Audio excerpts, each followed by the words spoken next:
Hi Didi, I want to play a little game with you today. I have a smartphone here and I want to describe it to you and you guess who manufactured it and maybe even where it was manufactured. How do you think? All right. Intriguing setup. I'm ready. Okay. It's a rectangular device with rounded corners. The front is almost entirely covered by a large high-resolution touchscreen, except for a small camera near the top. You turn it over and you find on the back side a smooth surface and a camera module on the upper corner containing several lenses and a flash. There's no physical keyboard, there's no removable battery, and almost no visible screws. And it charges through a small port on the bottom. So which cell phone I'm holding? I'd say an iPhone? Maybe made in China? But wait. Now that I'm thinking about it, that's probably the trick, isn't it? Honestly, from that description, I can't tell because it could be almost anything. Yeah, right? I haven't given you enough information, and that's exactly the point. Because there might be over 1,000 different smartphones that fit exactly that description. And that fact is not something limited only for smartphone.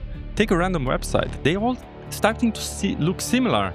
You take a look at apps, at our cars, how they are similar, hotel rooms, new apartments, coffee shops, and of course, corporate presentation. Oh, this might be even the worst, because everyone is going to unlock value, everybody is reimagining something, and apparently humanity spent thousands of years developing language so that every company on earth could announce that it was empowering customers through seamless experiences. And I started wondering, why does everything seem to look the same right now? Because you think about what we have available today. We arguably have more creative possibilities available than at any point in human history, and yet somehow we all keep arriving at the exact same conclusions.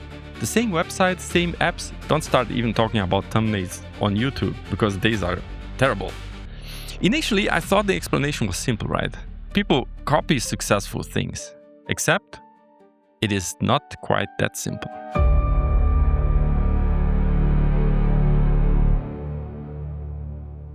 Hi everyone, welcome back to Season 3 of Tech Stories.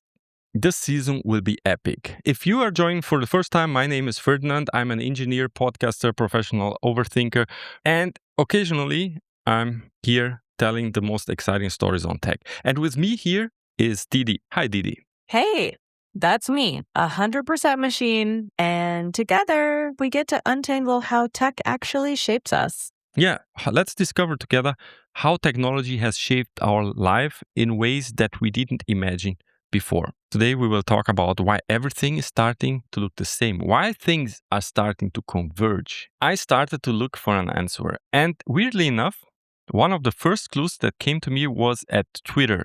I'm not talking about X today, but it's a Twitter with that blue bird thing, exactly that. And surprisingly, everything began with a boring problem involving buttons. Are you ready, Didi? Oh, absolutely. I'm right there with you. Let's open that door and see where the sameness starts. All right. Around 2010, Twitter was growing quickly. You had different teams inside the company, right? They're building different internal tools, etc. And they had a very big problem, which sounds very familiar to us today, because they had one team building a button and an interface in one building or one area, and another team was building another part of the software with another buttons, another interface. And in this way, you had many teams working on the same software. You started to have the problem that formularies, they behave differently. You had menus which looked different. Different teams were developing things very differently. This is a situation very normal in software and is also very annoying. So, a designer called Mark Otto and a developer named Jacob Thornton started creating a collection of reusable components. Buttons, forms, navigation, items, topography, grids, menus, and so on. And all these boring little pieces which stitch together a website or an app or something, they put them together and called it Twitter Blueprint. Yes, Twitter Blueprint, which later became Bootstrap. So what started as an internal fix for messy buttons became a kind of default template for the entire web. Exactly. First it spread it internally, and then in August 19, 2011, Twitter released it to the public, and exactly they called it Bootstrap. And now you imagine when you are building a website, or thousands or millions of people building their website, you need navigation, you need buttons, you need everything, but you don't need to start from scratch anymore. Now you have Bootstrap, right? And you need a button, here it is. You need a formulary, here it is. You need a grid, drop down, whatever you need for a website, it's there. And this is one of the biggest traits in engineering, that you stop solving problems that someone else already had solved, and you start reusing things. Because of course, every hour you don't spend reinventing a button is an hour you have free to develop some new functionality, some new features for your product, right? Exactly. It frees people up. But it also means that if everyone uses the same ready-made parts, the internet starts to share the same design DNA. Yeah, it's the same design DNA, and obviously it starts drifting into the same look and feel because they are built from the same components. And of course, modern automakers, they also use this technique of modularity very, very heavily. They share architectures in modular platforms across apparently very different vehicles. Volkswagen Group is the master of it. Because if you see the well-known MQB architecture, cars which are sold under different brands, different prices with different body shapes, but inside is exactly the same architecture. You have the same chassis, same motor, same gearbox, same axle drive. Yeah, it's like Lego for cars. Different shells, same underlying bricks. Yeah. And then comes, of course, WordPress. WordPress is also kind of a modular system for building websites, where you take the modules, components, and which are called in WordPress the Gutenberg blocks, and you put them together, create your vehicle, which is the website. So manufacturing physical products are more and more built on that modularity, and also our digital world is more and more built on modularity. But that's not the only reason why things starting to look so similar. Because if you have thousands of modules and different configurations, you still can create millions of possibilities, millions of different websites, millions of different cards, right? Which look completely different. Exactly. Modularity sets the stage, but something else pushes everyone toward the same choices. Yeah. Okay, it's like a giant amount of Lego bricks which you can use to build anything. So the possibilities are infinite for cars, for furniture, for website, for digital products. But what is often forgotten is that there is a difference between available diversity and realized diversity. Because the number of choices only tell you what people could choose to use, not what they actually choose. And a good example is Shopify online shop, because you can install a theme, change almost everything, but why would you? Because the store already looks good, the product already looks good, the standard configuration is already working. And at that moment is where originality suddenly has a competitor. And it is efficiency. Millions of knobs, and still we choose the same old shape, the same old groove. So many doors we barely try. One easy route, then pass it by. It saves us time. Yeah. Default setting win because they're quick, they're cheap, they're safe, and once one option is framed as the normal one, a lot of people just stick with it. It's not laziness, it's human nature. We all have a lot going on. We can't customize everything, and that shapes the world. Yeah. So we have this modularity already, right? We talked. And we have the efficiency of you not willing to build everything again. Millions of people use it. The world starts looking and feeling the same. But efficiency alone does not explain everything. Yeah, because there's another reason why familiar designs always keep winning.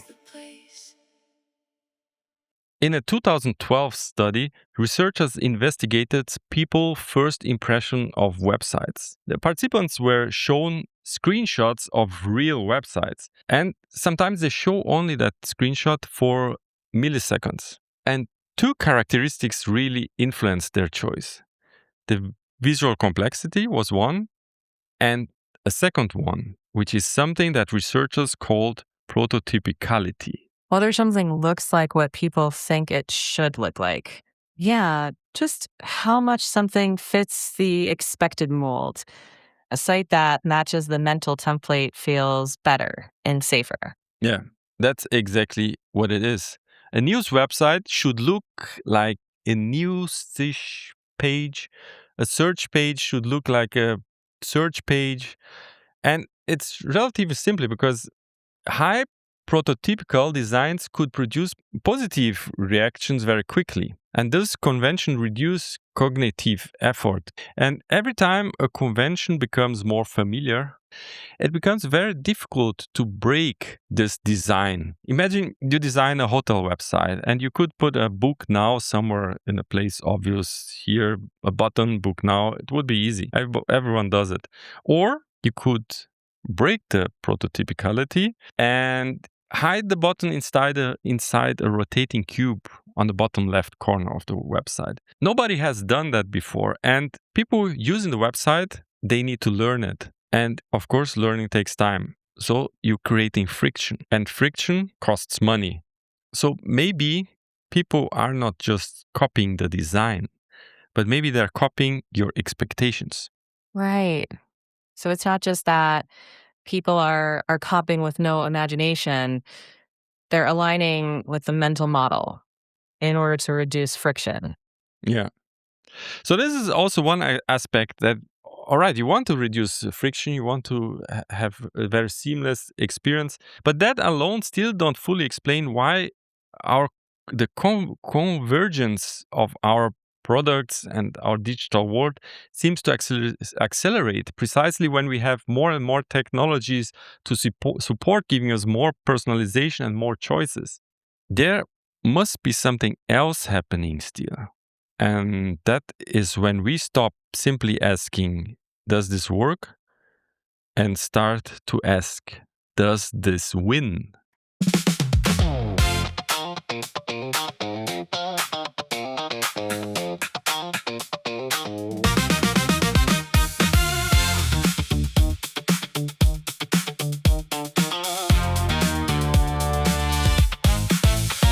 Make it blue, make it red. Move the button, test again. Round the corners, change the type. Make it cleaner, make it bright. 10,000 people pass it by. Half C A and half C B tonight. No one knows they're in the game, but every little click leaves a trace. 1% longer, 2% more. Right. We're no longer just designing for humans. We're designing for systems that measure performance. There, you got the hint. You got the hint. Because in 2009, designer Douglas Bowman, how to say his name? I'll check. Douglas Bowman. So in 2009, designer Douglas Bowman left Google. Bowman had been one of Google's senior visual designers, and in his goodbye post, he described something that has become legendary in design circles. At some point during his time at Google, there was a debate involving two shades of blue. You think about it. Many designers discussing about the blue, because normally this might be solved very easy. Use this one, or you have a creative director, or maybe argue. But at Google, they had another idea. They didn't want to just decide which shade of blue to use. They made it a test. Bowman wrote about the company testing 41 different shades between each blue. 41. So he made a testing which shade of blue would yield the best result. And he also described debates about whether borders should be 3 or 5 pixels wide and using data to define which choice performed the best. And here's the thing, Google's approach is actually completely rational. Google has the possibility of billions of testings. And why should one person's preference define how the website look if you are able to test thousands of different configurations. So you create version A and you create version B and you randomly show them to people and then you measure the reaction. That's the A/B testing.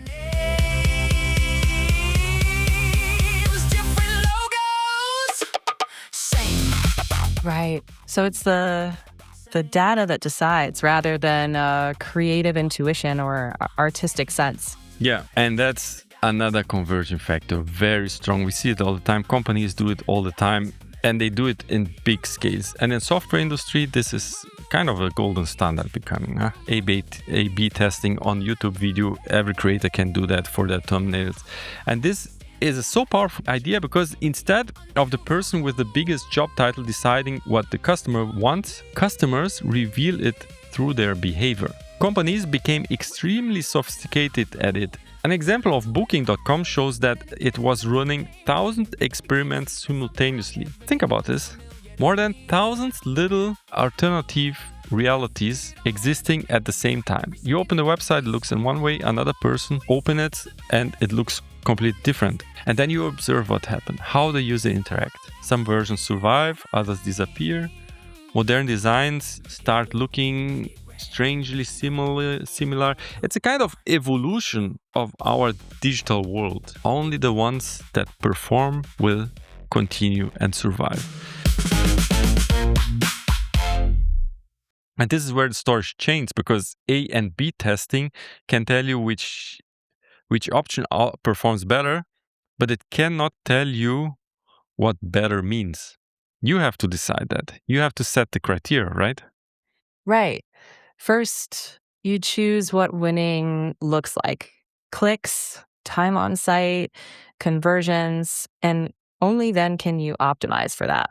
Yeah, exactly. And I found by myself when I was looking at it, I think this was like the key insight which I had on the whole story, because you testing, right? You're developing the websites, the apps, the products are developing, and they are kind of being shaped also by what the market needs. But the problem is that only the strongest can survive once you define which criteria you want to fulfill. And often it goes into the direction of, okay, we want to have more subscription, fewer cancellations, longer session, higher revenue. And so once this objective exists, optimization can become astonishingly efficient. And if you are measuring, putting your target to have more clicks, yeah, that's easy. You want to optimize for more purchases, easy. You want to optimize for more seconds watched, right? You can optimize for that. But how about the things you cannot put in a dashboard? How about the things beneath, but which are essentially important? What kind of design you put on the internet which give your company more character? Or what kind of design made people still remember 3 years later and have a good idea, a good impression? What kind of design made people discover something delightful? So how you measure delightful even? Is delightful a KPI? Those softer things like delight or trust or meaning are hard to measure and hard to put into a system that optimizes for them. Often we end up optimizing for what we can measure, and that shifts the look and feel of everything. Yeah, right. Because exactly that, I find it so fascinating. Because it's at that point exactly that something subtle starts to happen. Because the measurable things acquire power. They became the aspects that define on how our future looks like. Let's make a small experiment here. Imagine, close your eyes if you can, if you're not driving, or if you can't imagine something. Just think about a meeting. Let's say a meeting in a office, a business meeting, right?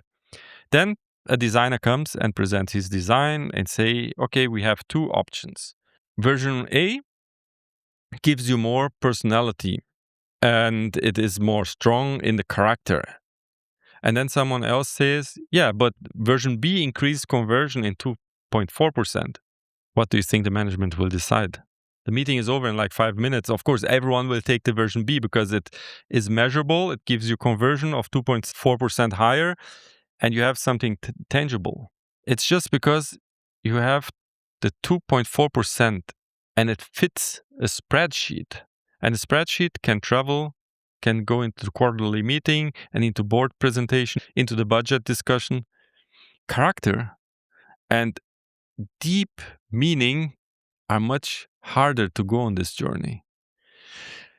And this is exactly the point where I realized that the story of why things are starting to look the same or why things are all converging into something wasn't really about design anymore.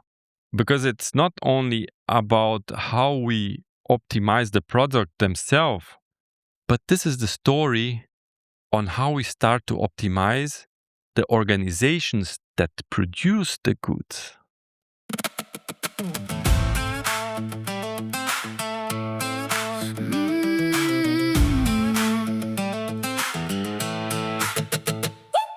Monday morning. Yeah. The selection criteria start to shape the system, not just the product. Yeah, you notice this, right? So it's about the organization which has certain way of functioning, and they generate exactly that output which starts to feel the same. Everyone chases the same metrics. Yeah. Convergence, not just in how things look, but how decisions get made. What counts as success ends up shaping the world we see. Copy the system of the best. Best practice. Show me the way. Same little box, the same KPIs, same presentation, different slides. Best practice. Follow the plan. We're thinking outside of the box, just like everyone can. We're chasing the future.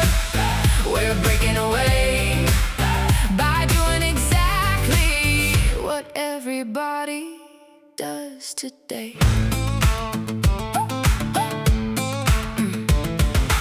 Agile teams and Over decades, organizations have become incredibly sophisticated at deciding what deserves money, people, and attention. A serious project, of course, you need evidence. You probably don't want a company investing hundreds of millions of euros because just Klaus from procurement had a dream. You need numbers, right? Right. Understandable. Yeah. Imagine two ideas. The first idea is very strange. Nobody has really done it before. Customers don't know if they like it or if they want it, and there are not really many benchmarks. So it's something completely new. Now, the second idea resembles something already successful in the market. So customers understand it, the supply chain can produce it, competitors have already validated it, and the financial model looks reasonable. Which options you think the board would approve? It feels like a safer bet to go with the option that is more tried and true, that has evidence of success already, rather than something more original but riskier. Yeah. So companies usually they look at benchmark and want to avoid risk, so they take the path of a well-known. But it's also reduced the innovation quite a lot, right? Right. It narrows the funnel, selects for similar choices across companies, across industries, and reinforces the familiar. Familiarity becomes an advantage. And now you exactly understand why these groundbreaking new ideas or very innovative ideas have little chance to succeed. Because the system on how corporations organize, how they operate, are built upon favoring the proven things, right? Copy what works and minimize risk. Yeah. It's not about stealing, it's about proving something's likely to work so they can justify spending money on it, right? Yeah, so they study the successful competitors, they look for best practices, they identify what leading organizations are doing, trying to copy that. And again, it makes perfectly sense. Except if everyone studies only the winner, everyone starts learning from the same winner. And eventually, the practice become an industrial standard. So the benchmark becomes kind of the blueprint, right? And over time, the variation collapses.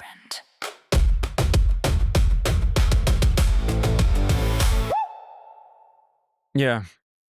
And the funny thing is that once organizations begin using similar ways to define good decisions, perhaps we shouldn't be surprised when increasingly we also arrive at the same answers. This can determine something tiny like the corner radius of a button, but it also can determine something enormous like where in the world a factory gets to be built.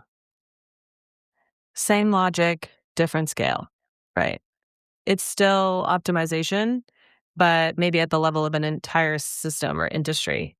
And once the logic becomes universal, then sameness is kind of the byproduct, right? It's not the goal, but it's kind of inevitable. If you imagine you're running a manufacturing in high income country, a component which costs 20 euros to make locally, then procurement comes back with another number 11 euros, similar quantity, reliable supplier, modern factory. Suddenly all the companies or many of the companies ask themselves, why are we making things by ourselves if I can do it somewhere else much cheaper? We keep the brand, keep the design, keep the patents, keep the marketing, the sales, but we just manufacture somewhere else, right? From the perspective of the company, this can be entirely rational decision because labor costs will fall, production costs will fall, margins improve, fixed costs improve. The company becomes more asset light. And one company making this decision doesn't transform the economy.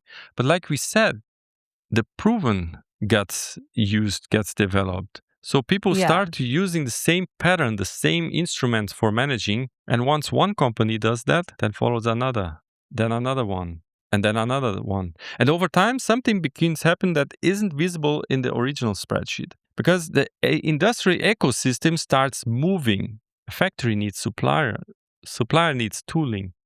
Tooling companies need skilled workers.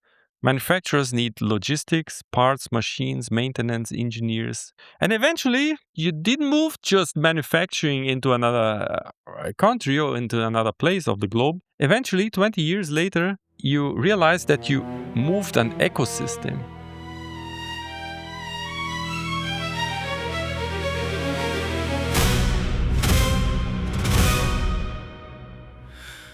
There was a number on the table. $20 became 10. A line drawn through a factory and a promise at the end. Move the work across the ocean, keep the brand and keep the name. Someone else can build the pieces, we will keep the higher game. The numbers made it simple, the answer looked so clean. Close the doors, move the machines, and watch the margins breathe. The boardroom called it progress, the market called it smart. Nobody asked what else would depart. So we sent the factories away. Over time, the skill sets, the supply base, the know-how cluster nearby, that can turn into a durable strength, not just a cheap one. Yeah. And you see how the things go, right? This is kind of a paradox here because the decision that can make perfectly sense for the person making it and still contribute to an outcome that nobody has intended. It feels almost tragic, but not in a dramatic way, more like quietly structural, like individuals making rational decisions, but the system adds up differently. But the thing is, a decision which you take right now might affect you years from now. Yeah, for sure, because the longer ripple effects, the ecosystem shifts. So we talked about already on how the design of the website, they kind of converging because you have modularity. This modularity is also for the industry and the products, etc. We talked about that we used to choose decisions which has been benchmarked. So from these decisions, from management decisions, how ecosystems are starting to shift or change. And it all starts to look the same. Everyone manufacturing in China and Asia because they all chasing similar KPIs, right? So you want to optimize profit and reduce costs, etc. Now, I want to go into the topic of how we are standardizing our thinking. That's a strong direction. So maybe the deeper layer isn't products at all. Maybe it's how organizations think. When the thinking gets standardized, similar outcomes almost just fall out of that. Right? And this is something which is really happening right now. I will tell you here one research which I found, which I think is so fascinating, because in 2024, researchers Anil Doshi and Oliver Hauser run an experiment involving hundreds of people writing short stories. The experiment was like this. Some participants received ideas generated by AI, and others didn't receive any ideas to help to create their stories, right? And on several measures, the people who received AI assisted stories, like ideas for your brainstorming on how to write, they were judged more positively. So they outperformed the group which didn't have AI assisted brainstorming ideas for their ideas. So AI can democratize creativity. Someone who struggles with new ideas can use AI as a starting point. But then researchers started noticing something else. They took all the stories which were created by all these people taking part in the experiment, and they noticed that the AI-assisted stories were more similar to each other. Think about that.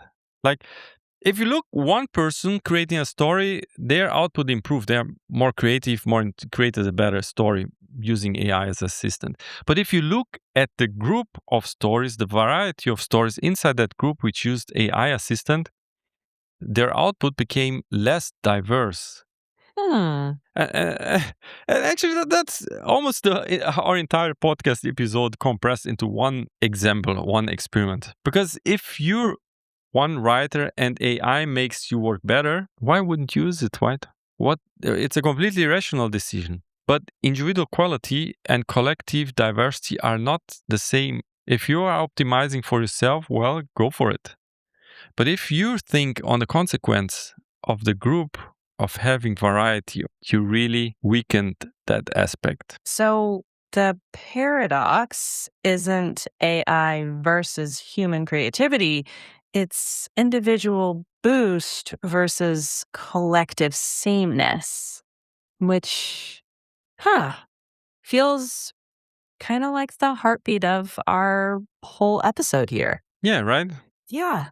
Individual quality and collective diversity, of course, they are not the same objective. If you're optimizing only for you, improving your quality, yeah, you can optimize one, but accidentally, you're weakening the other, the variety. And then there's an even stronger idea behind this, because researchers studying the generative models which we use in AI have investigated what happens when future models are increasingly being trained on content which was generated by earlier AI models. So researchers have described this as a possible failure mode, model collapse, where this recursive training on generated data can cause parts of the original distribution to be lost. This is important here. This is something we should pay attention, because to illustrate this, you can imagine a bell curve, right? You have like in the center, like the standard deviation is a certain thing, but in the center, you have this top of the curve where the most of the aspects, or maybe most stories, go into that direction, or most characteristics are like this. But then you have the outside. Farther out on the outside, the far right, far left, you have some strange combinations, some different variations, unusual voices, some odd mistakes, things that almost nobody does. Statistically, they are low on this curve.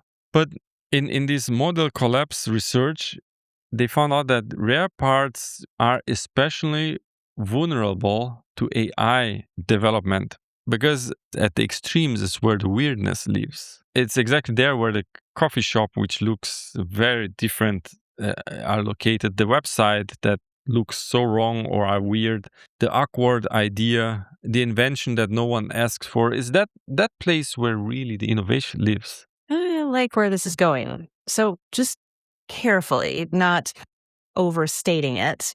The weird, the unexpected parts slowly start to fade. And that's what makes me a little bit nervous. I had a thought this morning, but I didn't let it grow. I opened up a little box and asked it where to go. Make this clearer, make this stronger. Tell me what I missed. Turn this messy little feeling into something that makes sense. It fixed my words, it found the flaws, it gave me something clean, and somehow what came back to me was better than I'd been. So I asked again tomorrow and the day after that. Why wander through the wilderness when someone knows the path we started? Thinking the same thought, writing the same words, asking the same questions, giving the same answers. This is where the danger lays. So we are becoming also standardizing our thinking and our innovation because we have a process which is designed for this outcome, which is getting us more and more similar. And that's why I want to ask you, my dear listener, if you are here, listen to this podcast, you need to be on this edge. Don't be in the middle of this curve here. We need to start inventing also the strange things. We need to take the risk, not use the standards, not use the building blocks, and not always follow the conventions. If a company manages like that and it's been successful, yeah, well, good for you. But then we need to have this innovation. Pretty soon are starting to lose a lot of value, a lot of things, a lot of the weirdness is get lost. So I think we still need to do the work. Nothing against you, but I think we need to do the work as humans. You know, that might be the role for creators, researchers, and listeners alike. Not just to chase the average, but to keep space for the edges. Okay, so maybe we got the answer to our question. How do you think? Yeah, I think that's a solid landing point. We more or less, we pictured now why things are starting to look similar. And I don't think it's because we became less creative or something. And I also don't think that it's just simply because we are just copying one another. And I think even today, we have more ideas than ever. But I think what really changed today is that we became extraordinarily good in selecting among them. So we are becoming very good in optimizing. And that is how we learned what people click, what people buy. And once a winner appears, something happens because this success becomes evidence. And evidence becomes, of course, best practices. And it becomes a kind of a convenience, a kind of standard. And eventually, the success solution stops looking like a choice and it simply becomes the way things are done. And then we have this world which starts looking the same. That might be just the paradox of our world, right? The paradox of our age, because technology gave us an extraordinary expansion of possibilities. But at the same time, it gave us increasingly powerful mechanism for finding that small number of possibilities that perform the best. And you see the pattern, right? You have much more choices now than you had in the past, but also the selection got much stronger too. More choice up front, but more conversions at scale. But the question I think everyone from our listeners should ask themselves, do you really need to optimize everything? Do you need to really to get the KPI and the performance on that level, which is benchmark? Do you need that? Because there's a much deeper question underneath, which is the question, what are you optimizing for? Optimization by itself, it doesn't know if more engagement gives you better living quality. Also not if that cheaper supply chain creates the society we really want to have. Or if a website that converts really well is really the one which will be remembered in the future. We also don't know in our life or in our society if a productive day was really a good day. So there are things different there. One is measurable, one is maybe a little bit different, more subjective aspects. And you need to decide for yourself, what are you optimizing for? So now I'm thinking back on the standard. So you have the cell phone, which looks very similar. You have the coffee shops, which look very similar. Our cars. Standards make the world easier to navigate. And I think there's a profound question which we need to ask ourselves is what kind of world do we want to create when everyone makes the individual optimal decision? Should everyone just do the individual optimal decision for themselves? Because the best decisions of one person or one company or one algorithm doesn't automatically produce the best collective outcome. That is where the next challenge for our society begins. Because we have become exceptionally good at optimization. But a harder task may now be deciding what aspect needs to be optimized and what of the things we have are fine to be a little bit inefficient, unpredictable, or weirdly strange. So, that was the episode for today with a deep reflection on why the world is becoming looking so similar recently. Thank you very much on the other side listening to this podcast. Thank you also, Didi, for being here moderating this with me. My pleasure, Ferdy. Weird is worth keeping. Let's keep some. Let's keep being weird a little bit. Let's be weird a little bit. You are quite weird as an AI co-host. And I hope you also to stay being weird, creative, and sometimes really be out of that curve. Be on the extreme. Innovate, create something new. And I hope that serves as your inspiration for the week. Follow, leave a like, 5-star review, comment. And I see you here again with another fascinating story on tech. Until then, take care and bye-bye. Past the comfortable range, go out to the edges, where the numbers disappear, where the world gets less predictable and everything gets weird. 'Cause nothing truly different was born by staying near the safest place, the average place. So stay a little weird. The first idea might sound stupid, the first attempt might look absurd. The thing that changes everything might start with someone asking why. Why does a phone need all these buttons? Why should computers fill a room? Why can't we fly? Why can't we talk to someone standing on the moon? Every rule was once an answer to a question from the past. And sometimes progress starts when someone strange enough asks it again.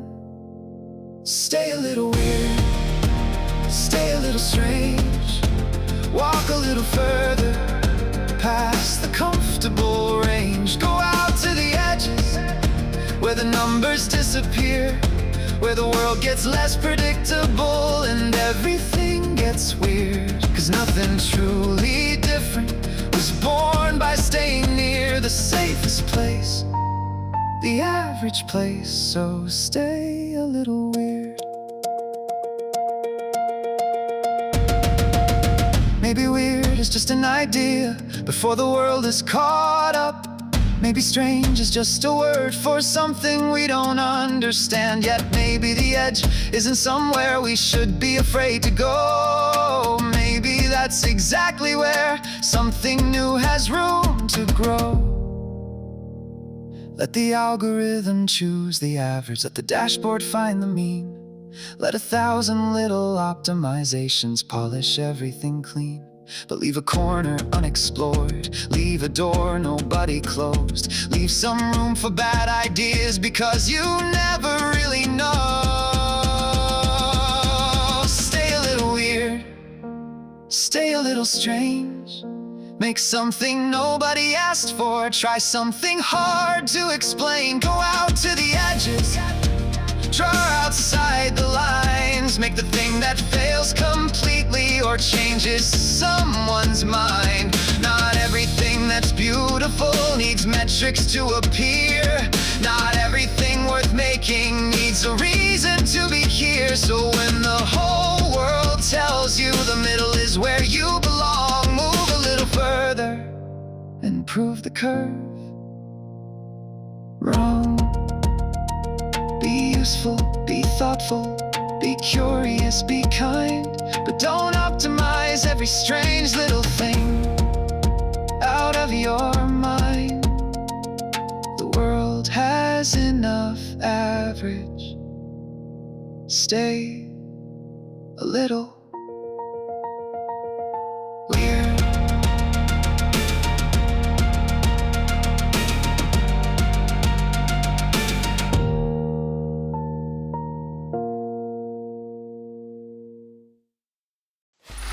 Free audio post-production by alphonic.com.